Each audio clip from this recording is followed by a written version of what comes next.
Congresswoman Nancy Mace. She is a member of the House Oversight, Armed Services, and Veterans Affairs committees. Congresswoman, thanks very much for being here. This is very disturbing. First of all, what is the link to AmeriCorps? What is the Oversight Committee saying in terms of Biden's physician? Well, we showed last year and in the last couple of months that there was a check given from James Biden to Joe Biden vis-a-vis this company called AmeriCorps. And apparently, allegedly, Biden's own physician was involved somehow in the process. So that's question number one. And then question number two is, I don't want to hear from Dr. Jill or Dr. Karine Jean-Pierre about Biden's mental acuity or his health. I'm not buying it. The American people aren't buying it. We have a lot of questions. And I'll tell you, my mother is a Parkinson's patient. I know it can be a very debilitating illness, and it varies differently for every person. But why is a Parkinson's specialist visiting Joe Biden? In some cases, we saw 8 times in 8 months in some of the White House records. So we have a lot of questions, and it's not just about, is he sick? Clearly, this is a diminished individual. But as you mentioned, Maria, earlier on the program, it's about the cover-up. It's about the cover-up by Joe Biden, his family, the administration, with their friends in the mainstream media to lie to the American people. Well, this is an incredible cover-up. We've been covering this now for 3 years. All of a sudden, the media and these leading Democrats get religion after seeing him at the debate. Why have they been covering it up so long? The Wall Street Journal this morning, the top story is about how insiders have been shielding him from the press, shielding him from everybody because they were covering it up.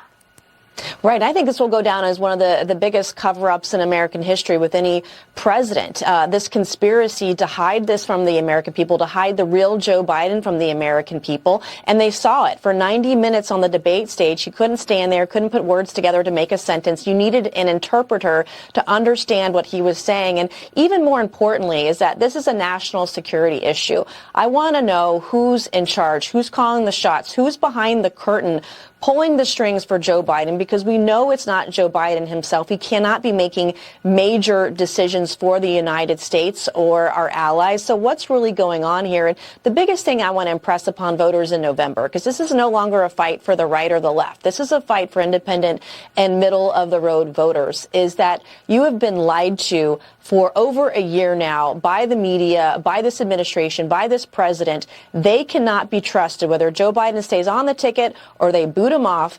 You can't trust the left at all in any of this. They've lied to you. Congresswoman, I understand what you're saying, but at the same time, you are watching the administration have policies that perhaps open up the door for, more shenanigans in the 2024 election. The administration now says it strongly opposes the SAVE Act. You and Mike Johnson and others have been pushing the SAVE Act, which would require proof of citizenship to vote in federal elections. But the White House says it's already illegal for non-citizens to vote. So what are you doing? The alleged justification, they claim, for this bill is based on easily disproven falsehoods. They're not going into what falsehoods they're talking about. But the SAVE Act, as you know, aims to purge non-citizens from our voter rolls and ensure that only American citizens have a say in our election process. A number of Democrats, however, speaking out against this measure. Why? Well, it's very simple. We should only, as American citizens, only want U.S. citizens to vote in U.S. elections. It's very simple. And if you support voter ID, if you support the Constitution, if you support free and fair elections, and you want to support a democracy, you should support the SAVE Act, because what we want to do is ensure that any IDs that are being used to vote in our elections, that they're actually U.S. citizens. That could be a passport, a birth certificate, an ID that was issued with proof of citizenship. It's very simple, because we've all seen the over 9 or 10 million people come across illegally at the border. We know that Democrats don't want to ask in the census every 10 years if you're a citizen or not, because our congressional lines are based on population, not based on citizenship. And this is a way, I think, to tip the scales. And in my opinion, Joe Biden might as well put drop boxes at the border if he's not going to support the SAVE Act. Well, I mean, there are flyers at the border saying, don't forget to vote for Joe Biden. I mean, we've reported on those flyers. So what are you going to do about it?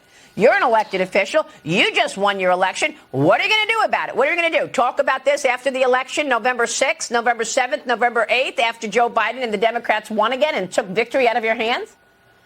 Well, we won big. We won by almost 30 points by working very hard in South Carolina, and I love the job that I do. And it's up to us. It's up to Congress. It's also up to the states, because it's not just Congress that is putting together the SAVE Act, but it's up to voters in each of their states, because the states and their constitutions and their legislature manage their elections, whether it's purging voter rolls. Every state is different. Whether it's utilizing a voter ID. It's really up to American citizens to be active, to have their voices heard. We just saw some changes in South Carolina law that has very strong voter ID laws. We need to ensure that those laws are strengthened around the country, and it's up to citizens to be involved with their state legislature and ensuring that U.S. citizens are only voting in U.S. elections. And you're right, taxpayers printed off those flyers, Maria, that were telling illegals how to vote through the NGOs. So defunding the NGOs that are getting illegals into our nation would be great. I've had some amendments on that in legislation. We've got to do more than just vote. What's after Congress? What are we doing in the states? What are we actually doing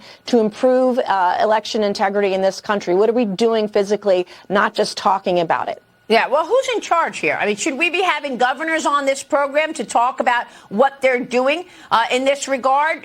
Is it state legislators? We're going to keep a spotlight on this. We're what, 191 days away from the election. We've got 10 million illegals in this country. Who's in charge here of making sure that illegals are not going to vote?